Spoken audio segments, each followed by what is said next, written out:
今日係做地台啊！早餐食媽咪嘅愛心煎餃。仲有20分鐘先有車，我坐喺呢個狗屎收集箱隔離等下啦。同埋我真係唔係好明點解呢一張凳隔離會起個狗屎收集箱，佢係唔想人坐定係點啊？唉，我唔理嗰個。1個半鐘後到地盤，之後就開始撈沙堡，要補一補幾嚿磚，呢度就簡單補一補啦。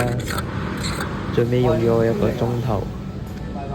泥水都係咁樣嘅，第2日呢淋下水好啲嘅。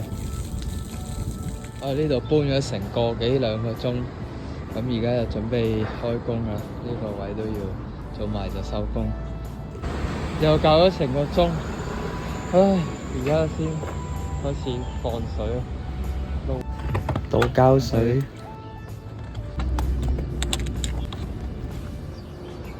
又搞咗半個鐘，掃一掃英泥粉，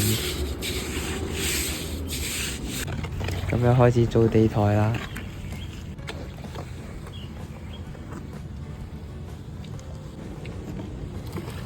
而家12點幾，準備去食飯啦。做咗咁多事，食完飯就乾一乾面。